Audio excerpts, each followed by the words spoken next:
from the great state of Kentucky, please give a warm welcome to Senator Rand Paul.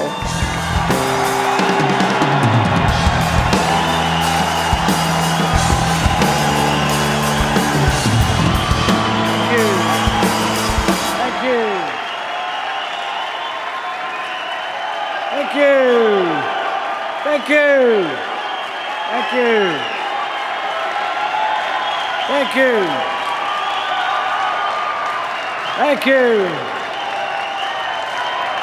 Thank you, Kentucky. Thank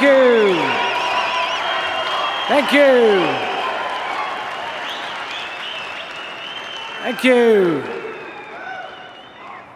You know, when the Supreme Court upheld Obamacare, the first words out of my mouth were, I still think it's unconstitutional.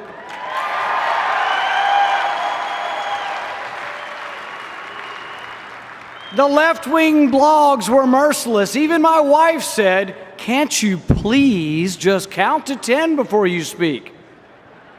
So I've had time to count to 10, and you know what? I still think it's unconstitutional.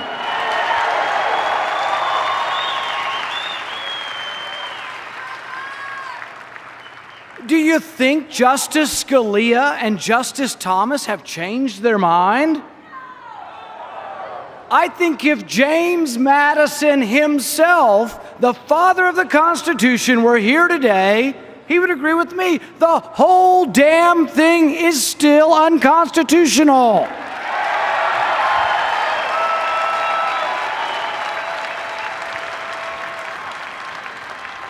This debate is not new, and it's not over. Hamilton and Madison fought from the beginning about how the government would be limited by the enumerated powers. Madison was unequivocal. The powers of the federal government are few and defined. The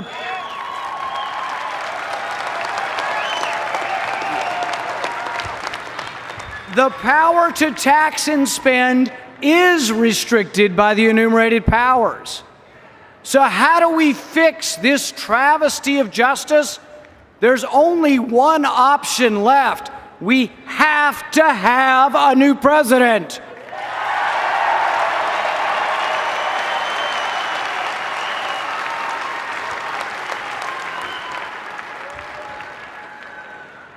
When I heard the current president say, "You didn't build that," I was first insulted, then I was angered, and then I was saddened that anyone in our country, much less the President of the United States, believes that roads create business success and not the other way around.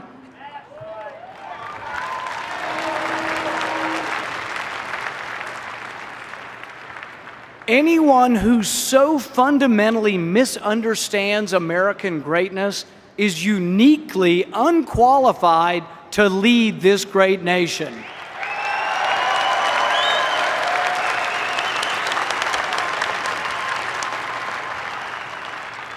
The great and abiding lesson of American history, particularly the Cold War, is that the engine of capitalism, the individual, is mightier than any collective.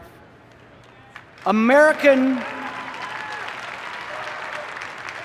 inventiveness and desire to build developed because we were guaranteed the right to own our success. For most of our history, no one dared tell Americans, "You didn't build that." In Bowling Green, Kentucky, the Tang family owns the Great American Donut Shop. Their family fled war-torn Cambodia to come to this country. My kids and I love to eat donuts, so we go there frequently. The Tangs work long hours. Mrs. Tang told us that the family works through the night to make donuts. The Tang family have become valedictorians and national merit scholars. The Tangs from Cambodia are an American success story. So, Mr. President, don't you go telling the Tang family that they didn't build that.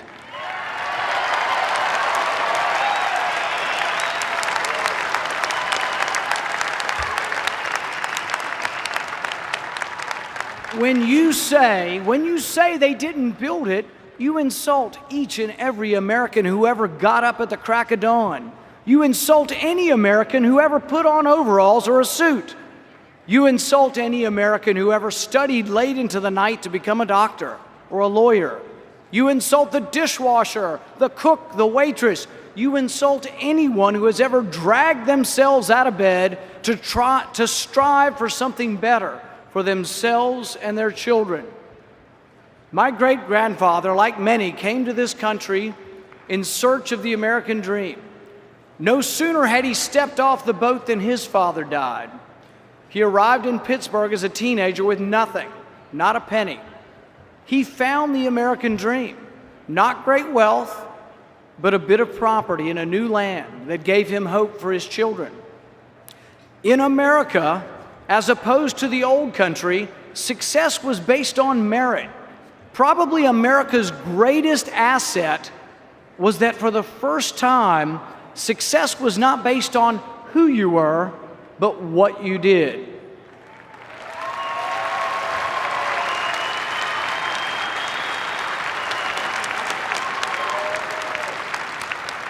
My grandfather would live to see his children become doctors and ministers, accountants and professors. He would even live to see one of his sons, a certain congressman from Texas,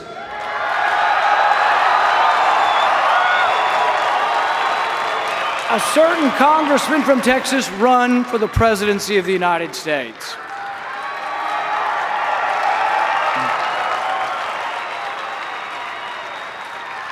Immigrants have flocked to our shores seeking freedom. Our forebears came full of hopes and dreams. So consistent and prevalent were these aspirations that they crystallized into a national yearning we call the American dream. No other country has a dream so inextricably associated with the spirit of its people. In 1982, an American sailor, John Mooney, wrote a letter to his parents that captures the essence of the American dream. He wrote, "Dear Mom and Dad, today we spotted a boat in the water and we rendered assistance. We picked up 65 Vietnamese refugees. As they approached the ship, they were all waving and trying as best they could to say, 'Hello, American sailor. Hello, freedom man.' It's hard to see a boat full of people like that and not get a lump somewhere between chin and belly button. And it really makes one proud and glad to be an American. It reminds us of all what America has been, a place a man or a woman can come to for freedom." Hung and Tuan Trinh are brothers and friends of mine. They came to America on one of those leaky boats. They were attacked at sea by pirates. Their family's wealth was stolen. Tuan spent a year on a South Pacific island, existing on a cup of rice and water, until he was allowed to come to America. Now both of these men and their family are proud Americans. Hung owns his own business, and Tuan manages a large company. They are the American dream. So, Mr. President, don't go telling the Trinh family you didn't build that.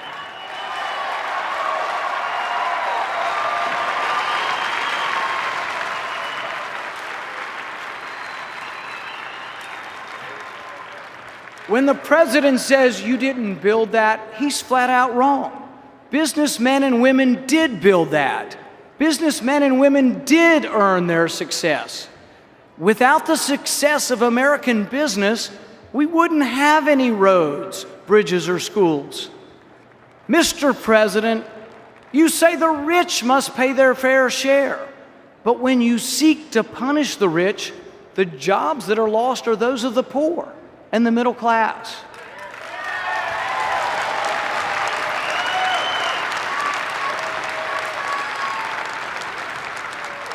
When you seek to punish Mr. ExxonMobil, you punish the secretary who owns ExxonMobil stock. When you block the Keystone Pipeline, you punish the welder who works on the pipeline.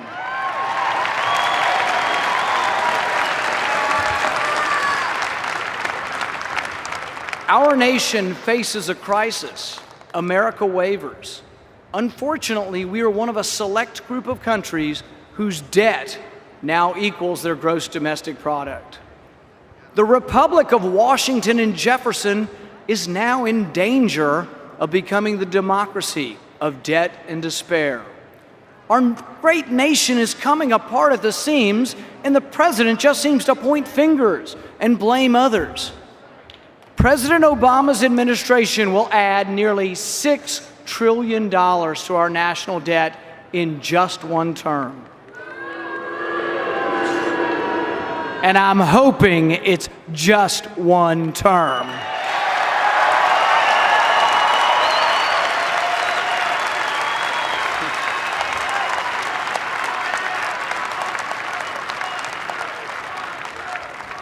This explosion of debt is unconscionable and unsustainable.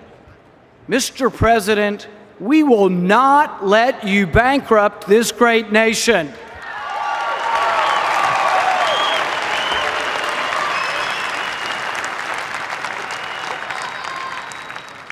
Republicans and Democrats alike, though, must slay their sacred cows.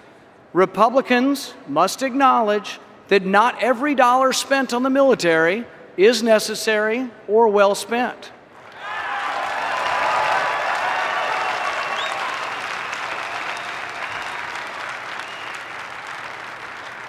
Democrats must admit that domestic welfare and entitlements must be reformed.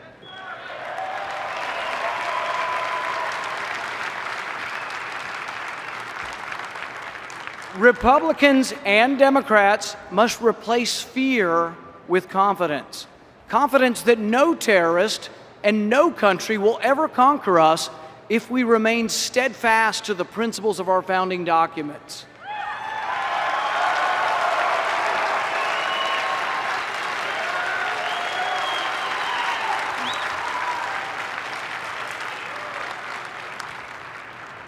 We have nothing to fear except our own unwillingness to defend what is naturally ours, our God-given rights.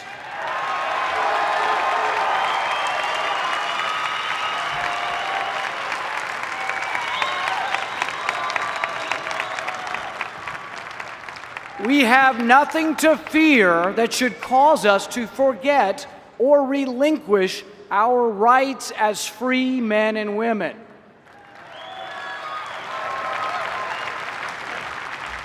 To thrive, we must believe in ourselves again, and we must never, never trade our liberty for any fleeting promise of security.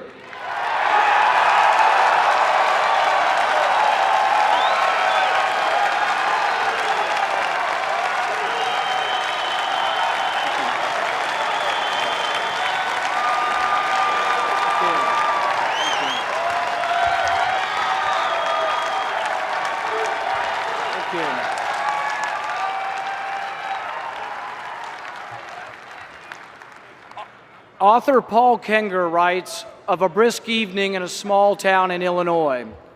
Returning home from a basketball game at the YMCA, an 11-year-old boy is stunned by the sight of his father, sprawled out in the snow on the front porch. He was drunk, his son would later remember, dead to the world, crucified. The dad's hair was soaked with melted snow, matted against his reddened face. The boy stood over his father for a minute or two. He simply wanted to let himself in the door and pretend his dad wasn't there. Instead, he grabbed a fistful of overcoat and he heaved his dad into the bedroom away from the weather's harm and the neighbor's attention. This young boy would become the man, Ronald Reagan.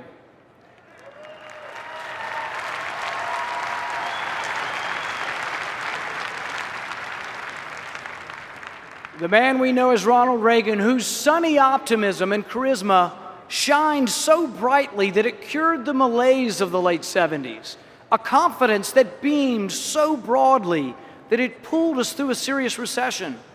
And a faith that tugged so happily at the hearts of all that a generation of Democrats became Republicans.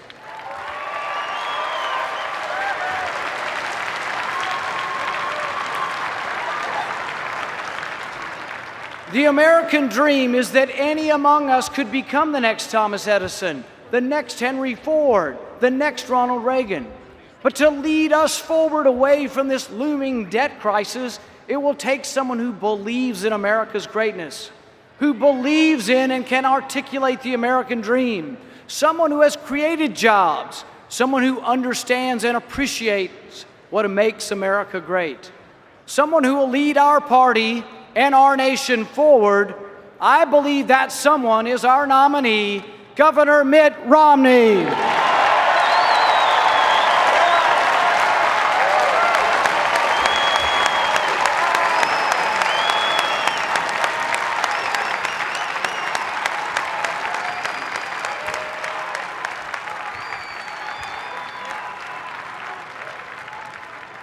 As Reagan said, our freedom is never more than a generation away from extinction. If our freedom is taken, the American dream will wither and die. To lead, we must transform the coldness of austerity into the warm, vibrant embrace of prosperity. To overcome the current crisis, we must appreciate and applaud American success. We must step forward unabashedly and proclaim, "You did build that. You earned that. You worked hard. You studied. You labored. You did build that."